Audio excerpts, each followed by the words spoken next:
Okay ဒါဆိုတော့ဒီ lesson ကိုဆရာတို့ဆက်သွားရအောင်เนาะဒါဆိုတော့ငါတို့ဒီမှာတွေ့လားကျွန်တော်တို့ဒီမှာ layer လောက်ထားပြီးဟုတ်တယ်เนาะ Okay ဒါဆိုတော့ဆရာတို့ကဒီ layer ထဲမှာငါတို့က layer 1ပေါ့ဟုတ်လားအောက်ဆုံးမှာအောက်မှာဒီ pattern ရှိတယ်เนาะအောက်မှာကျွန်တော် pattern ခံထားတယ်အပေါ်မှာအနီရောင်ခံထားတယ်ဒါဆိုတော့ငါတို့ကဒီအနီရောင်ကိုဒီနားလေးတွေမှာပဲပေါ်စေချင်တယ်ပေါ့เนาะအဲ့ဒါဆိုရင်ငါတို့ကဒီမှာအဖြူနဲ့စောစောလိုမျိုး mask ဓာတ်ပုံတစ်ပုံလုပ်ပြီးတော့ဒီ factor ထဲမှာထည့်ဟုတ်လားOkay ဒါဆိုတော့ကျွန်တော်တို့ကဓာတ်ပုံတစ်ပုံလုပ်မှာပေါ့နော်အဲဆိုတော့စောစောလိုမျိုးဒီကနေ dress ဆွဲပြီးတော့လွှတ်လိုက်နော်လွှတ်လိုက်လို့ရှိရင်ကျွန်တော် search style လောက်ပေါ်လာလိမ့်မယ်အဲဒီမှာ image texture ဆိုပြီးတော့ရှာလိုက်နော်image texture ဆိုပြီးရှာလိုက်ပြီဟုတ်လားပြီးတော့ color ကိုရွေးပေးလိုက်နော် image texture color ကိုရွေးပေးဒါကြောင့် color ငုတ်ကဒီမှာသွားဆက်မယ်အဲဆို image texture အခုကျွန်တော်တို့မရှိသေးဘူးဟုတ်လားမရှိသေးတဲ့အတွက်ကြောင့်အနီရောင်ပြောက်သွားပြီနော်0ဖြစ်သွားတယ်နော်ဒီနေရာမှာ factor 0ဖြစ်သွားတဲ့သဘောပေါ့နော်ဓာတ်ပုံမရှိသေးတော့အဲဆိုဆရာတို့ဓာတ်ပုံတစ်ပုံလုပ်မယ်အဲ့ဓာတ်ပုံကဘာလဲဆိုတော့ငါတို့ background အနက်ရောင်ပဲလုပ်မယ်နော်ပြီးတော့မှကိုကအဖြူရောင် painting လုပ်လိုက်ရင်အဖြူရောင် painting လုပ်တဲ့နေရာမှာအနီတွေပေါ်လာလိမ့်မယ်နော်ဘာကြောင့်လဲဆိုတော့အဖြူနဲ့က001သဘောမျိုးတက်ရောက်တာနော်ဒီနေရာမှာအဖြူနဲ့မဟုတ်ဘူးပေါ့နော်အဖြူနဲ့ရေးလိုက်ရင်အဖြူက1အနက်က0ပေါ့နော်gray ရောင်ဆိုရင် 0.5 ပေါ့နော်အဲ့လိုမျိုးအရောင်နဲ့ဆရာတို့ color ရင်းနဲ့တတ်မှတ်ပြီးသွားတာနော်အဲဆိုတော့ကျွန်တော်ဒီအများကြီးတော့ငါတို့ဒီဥစ္စာပေါ့ 3D တွေမှာအဲ့လိုမျိုးသွားတယ်နော်ကျွန်တော်တို့ color ဓာတ်ပုံတွေကိုလည်းငါတို့ကဗာလဲအဲ့လိုကဏ္ဍတွေအဖြစ်ယူလို့ရတယ်နော် color တွေကိုဆရာတို့ကဗာလဲဒီ procedure တွေမှာနော် procedure လို့ခေါ်တာပေါ့လားကျွန်တော်တို့ procedure workflow တွေမှာစာလုံးပေါင်းနေမှားတယ် sorry နော် procedure workflow တွေမှာကျွန်တော်တို့ဒီအရောင်နေနဲ့တန်ဖိုးတွေနဲ့တတ်မှတ်တာရှိတယ်နော် white နော် white ဆိုတာ white ညီမျှခြင်း1ဟုတ်လားနော်black နော် black ညီမျှခြင်းနော်0နော် gray ပေါ့နော်gray ညီမျှခြင်း 1.5 ပေါ့ဟုတ်လားအဲ့လိုတတ်မယ် okay နော်ဟုတ်ပြီဒါဆိုတော့ဆရာတို့ဒီမှာဓာတ်ပုံကိုကျွန်တော် painting လုပ်မှာဆိုတော့ new လောက်အောင်ဟုတ်လား new လို့နှိပ်လိုက် new လို့နှိပ်ပြီးတော့ဒီကောင်ကဘာလို့ကျွန်တော်နာမည်ပေးပြနာမည်ပေးပါနော်နာမည်ပေးရင်တော့ဒုက္ခတွေရောက်တယ်နော်နာမည်ပေးပါမပြင်းပါနဲ့နောက်ပြီးတော့ကျွန်တော်စေ့တဲ့အခါမှာလည်းနာမည်ကပေးပြီးသားဖြစ်နေတော့တစ်ခါပဲပေးစီရလို့လေနော် close mask ပေါ့နော် close line နဲ့ mask ပေါ့နာမည်တော့ကိုယ့်ကိုပေးချင်တာပေးနော်ကျွန်တော် resolution နော်ဒီကောင် mask တပေါ်ပဲသုံးပါဆိုတော့ဆရာတို့က resolution သိကြီးစရာမလိုဘူးเนาะကျွန်တော် detail တွေဆွဲမှာမဟုတ်ဘူးသူကဘာလဲဆိုတော့သူ့အဖြူနဲ့ပဲဟိုက mask လုံးမှာဆိုတော့1024နဲ့ရတယ်เนาะအဲကြောင့်မလိုရရင်လည်းကျွန်တော်တို့က resolution တွေကိုမကြည့်ဘူးเนาะ1024ပဲထားလိုက်ပြီး alpha မလိုဘူး color ကဘာလဲအနက်เนาะအဲ့လိုမျိုးအနက်ဆိုရင်ဘာလဲ black ပေါ့เนาะ black ဆိုရင် sorry အနက်ဆိုရင်ဘာလဲ0ပေါ့เนาะအဲဆို0 okay ထည့်လိုက်အဲဆိုဒီနေရာမှာကျွန်တော်တို့ဘာလဲ0ဆိုတဲ့အတွက်ကြောင့်ဘာလဲအပေါ်ကအနီရောင်မပေါ်ဘူးအဲ့ဆိုဒီနေရာမှာ1ဖြစ်အောင်အတွက်ကျွန်တော်ဗာလဲအဖြူအောင်နေတုပ်ပေးရမယ်ဟုတ်လားဒီ color ဒီနဲ့အဲ့ဆိုဘယ်လိုတုပ်ပေးမလဲဆိုတော့ဆရာတို့ကဒီမှာဥစ္စာလုံးမှာပေါ့နော်ကျွန်တော် painting လုံးမှာပေါ့နော် okay ဒါဆိုတော့ဆရာတို့ painting လုံးမယ်ဆိုရင်သူ့ကို select မှတ်မယ်ဒီဓာတ်ပုံမှာ painting လုံးမှာမလို့ color line mask ကို select မှတ်မယ်ပြီးတော့ဒီကောင်မှာဆရာတို့ဗာလဲ image editor လို့ဆရာတို့နောက်ဒီ pin လေးကိုဖြုတ်လိုက်နော် pin လေးကိုဖြုတ်လိုက်ရင်တို့က texture pin ကိုလုပ်လိုက်ရင်သူကအရောင်ဓာတ်ပုံကသူ့ဒီပြောင်းသွားတယ်တွေ့လား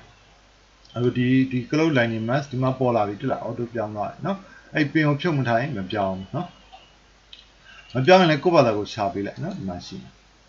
ဟုတ်ပြီဒါဆိုတော့ဆရာတို့ကဒီမှာဒါအနက်ရောင်ပဲဖြစ်နေတာပေါ့เนาะ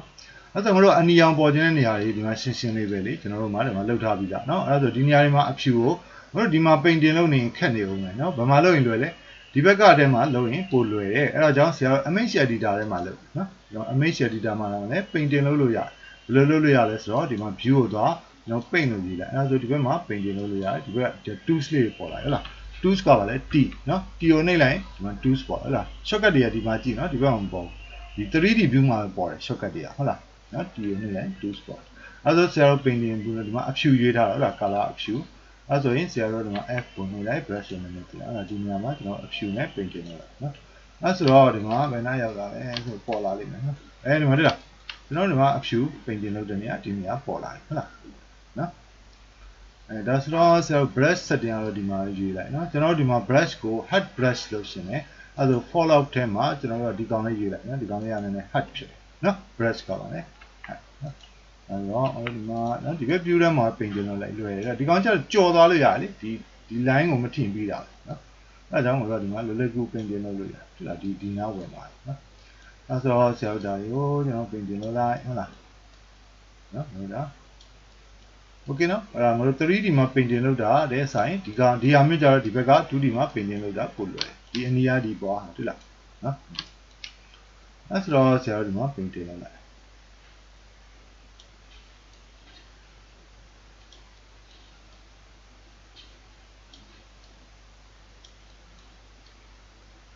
โอเค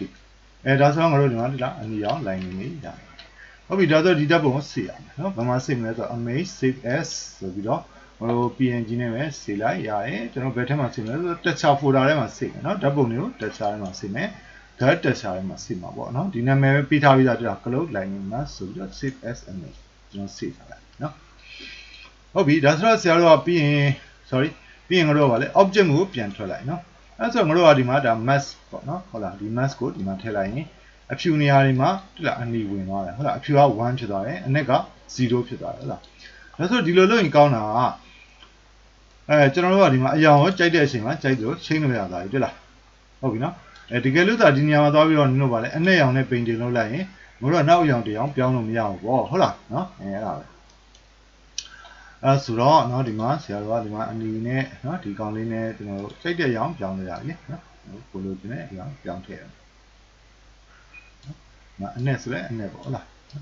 ဒီမှာကတော့ကျွန်တော်ဒီကောင်ကြရင်ကျွန်တော်ဗာနဲ့အနဲ့ရောင်မကောင်းထင်ပါเนาะ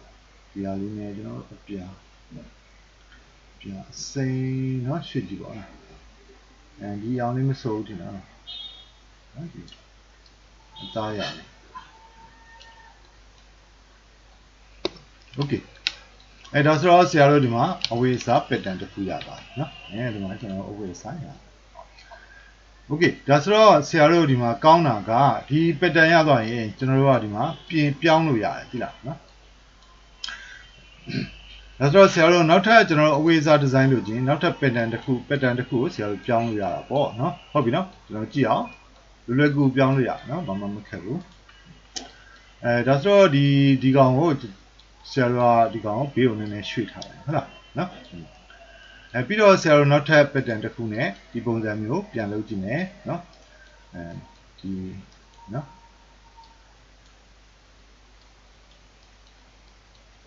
အဲဆိုတော့ငါတို့ဒီမှာဗာလဲ image texture နောက်တစ်ခုထပ်ထည့်လိုက်ပေါ့နော်အဲဆို shift ကိုနှိပ်လိုက်ရင် search menu ရတယ်နော်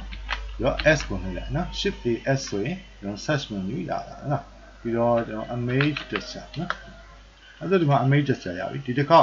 ကျွန်တော် pattern နောက်တစ်ခုဖွင့်မယ် open ဆိုပြီးတော့ကျွန်တော် guide texture လို့ဆိုတာဒီ pattern ကိုဖွင့်လိုက်မလား pattern open image ဟုတ်ပြီနော် okay ဒါဆိုတော့ဒီဓာတ်ပုံကိုကျွန်တော်ဒီတက်ထည့်လိုက်မယ် base ကလာတယ်နော်ဟုတ်ဒီမှာ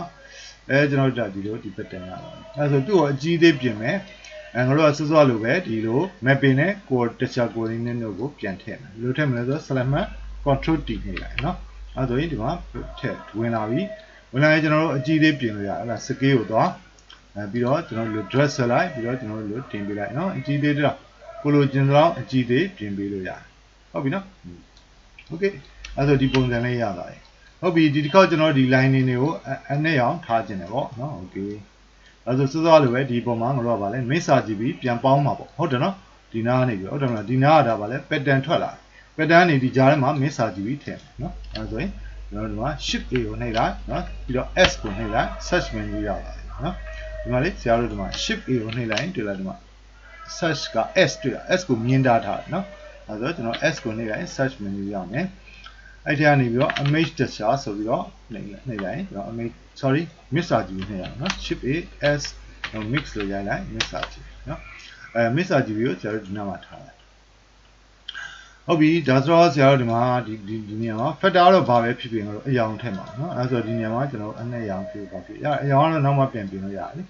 ဒါဆိုတော့ဆရာတို့ဒီ factor ထဲမှာလည်းဒီဓာတ်ပုံပဲထည့်မှာလေကျွန်တော် painting လုပ်ပြီးသားအတစ်ပြန်ပြီးတော့ painting လုပ်နေကြရမလို့တော့သဘောပေါက်လားဒါပါလေcloud lining mask เนาะအဲဆိုတော့ဒီကောင်ကိုထည့်မယ်ဆိုတော့ကျွန်တော်ဒီကနေပြီးတော့เนาะ dress ဆွဲလိုက်ဟုတ်လား dress ဆွဲပြီးတော့ဒီက factor ထဲမှာထည့်လိုက်เนาะအဲဆိုရင်တွေ့လားဒီ color mask ကဒီမှာဝင်သွားတဲ့အတွက်ကြောင့်ဒီမှာစိုးစိုးလိုမျိုးအနဲ့ရောင်ပေါ်ပါတယ် အဲ့ဆိုဒီနေရာမှာမျိုးကြိုက်တာရွေးလို့ရတယ်လားအမျိုးရောင်ထားလိုက်ရတယ်နော်ဟုတ်ပြီနော်အဲ့ဆိုတော့ဒီနေရာမှာကျွန်တော်တို့ကြိုက်တဲ့အရောင်ထားလို့ရတယ်နော်ဒီရောင်စေးအောင်ပြရအောင်နော်ဟုတ်လားဒီကောကြိုက်တာထားလို့ရတယ်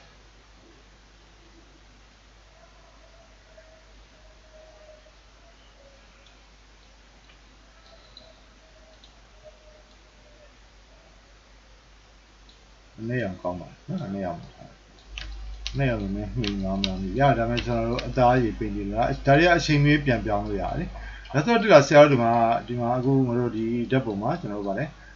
ငါတို့ pattern 2မျိုးကျွန်တော်တို့သုံးလို့ရပါပြီเนาะဒါဆိုတော့ဒီမှာနည်းနည်းစီလိုက်မယ်เนาะဒီ window အကျယ်ချက်လို့ရအောင် control space နေလိုက်เนาะဒါဆိုတော့ဒါကကျွန်တော် pattern 1 pattern 2ပေါ့ဟုတ်လား pattern 2ခုเนาะဒီနောက်ကအတွဲကဗာလဲ scale လောက်တယ်เนาะအဲ့ဆိုဒါကဗာလဲ mask เนาะဟုတ်လား mask ဒါဒီနှစ်ခုပေါင်းတာเนาะဒီလိုပဲလား okay เนาะcontrol space နှိပ်လိုက်ရင်အခုတိုင်းပြန်ဖြစ်တယ်ဒါဆိုတော့ဆရာတို့ကဒီမှာဒီကောင်ထည့်လိုက်ရင်ကျွန်တော်အင်ဂျင် design တစ်မျိုးเนาะဒါလေးထည့်လိုက်ရင်ကျွန်တော်အင်ဂျင် design တစ်မျိုးเนาะအရောင်တွေလည်းငါတို့ပြောင်းလို့ရသေးတယ်เนาะအဲ့ဆိုတော့ဒီလိုစနစ်မျိုးနဲ့လုပ်လို့ရှိရင်ကျွန်တော်တွေ့တာเนาะdesign အမျိုးမျိုးကိုအလွယ်တကူပြောင်းလို့ရတယ်ဟုတ်ပြီเนาะနောက်ပြီးတော့ဒါတွေကနေတော့အကြီးသေးလဲအချိန်မီပြန်ပြောင်းလို့ရတယ်လေเนาะဒီကောင်လေးကိုကျွန်တော် dress ဆိုပြီးတော့ကြီးလိုက်တီးလို့ရတယ် pattern เนาะကြီးလို့ရတယ်ဟုတ်လားအဲ့ကိုကဘယ်လိုရှင်းတာလုပ်လို့ရတယ်เนาะဒီမှာဒီကောင်ကိုဆရာတို့ဆက်လိုက်ရင်လေเนาะဒီမှာကျွန်တော်ဒီ pattern ကိုကြီးလို့ရတယ်ပေးလို့ရတယ်ဟုတ်လားပေးလို့ရတယ်ကြီးလို့ရတယ်เนาะလှည့်လို့တော့ရသေးတယ်เนาะဒီက Z ဝင်ကိုသာလှည့်ပေးလိုက်တွေ့လားpattern ဒီလိုလှည့်လို့လည်းရသေးတယ်เนาะand ဒါနောက်တစ်မျိုးလှည့်ရအောင်เนาะ x y နေเนาะအဲ့ကျွန်တော်နောက် design ဒီလိုဆက်လိုက်ရင်တွေ့လားအရင် repeat တွေအရင်ဖြစ်သွားရင်ဒီ design တစ်မျိုးဖြစ်သွားသေးတယ် okay เนาะတွေ့လားเนาะအဲ့ဆိုတော့ question လုပ်လို့ရเนาะစမ်းကြည့်လို့ရเนาะလို့တော့မှာကျွန်တော် x z scale y scale ရွေးဆိုရင်ဒီလိုဖြစ်သွားတာပေါ့เนาะဒီလိုရှည်ရှည်လေးလုပ်ပြလို့ရသေးတယ်เนาะဟုတ်ပြီเนาะ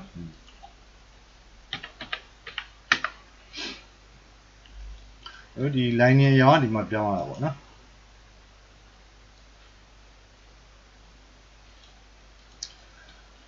okay ဒါဆိုတော့ဒါအခုဆရာတို့ဗာလဲဆိုရင်ဒီ blender ရဲ့ဒီ node system ကိုအသုံးပြုပြီးတော့ငါတို့ဒီပို့ပြီးတော့ကျွန်တော်တို့ဟိုသာပေါ့နော်အပြောင်းလဲမျိုးစုံလုပ်လို့ရတယ်တက်ချာတစ်ခုဖန်တီးတာเนาะနောက်ဆုံးအရေးကြီးတာဆရာတို့ဒီတက်ချာတစ်ခုလုပ်တိုင်းအများနဲ့ roughness နဲ့ specular ကိုလည်းနည်းနည်းချိန်ပေးပါเนาะဒီကောင်နဲ့ metal မဟုတ်တဲ့အတွက်ကြောင့်တို့ကဒီ metallic ကိုတင်ပြရမလို့တန်ဆိုရင် metallic ကိုတင်ရမှာเนาะအဝေးစားဆိုတော့အခု roughness ကကျွန်တော်တို့အခုနည်းနည်းပြောင်းနေလိမ့်မယ်ဟုတ်လား roughness ကိုဆရာတို့နည်းနည်းတင်ပေးဟုတ်ရင်ဒီကောင်ဆိုပါလဲပြောင်ပြောင်ကြီးဖြစ်နေเนาะပြောင်ပြောင်လေးကြီးဖြစ်နေတယ်မယ်အဲအကြောင်းပါလဲ roughness ကိုနည်းနည်းတင်ပေးလိုက်အဝေးစားနဲ့တွေ့ပါအောင်เนาะ specular နည်းနည်း short ပေးလိုက်ဟုတ်လားဟုတ်ပြီနော် okay ဒါဆိုရတယ်ဟုတ်ပြီဒါဆိုတော့ဆရာတို့ဒီ file ကို save ထားလိုက်နော်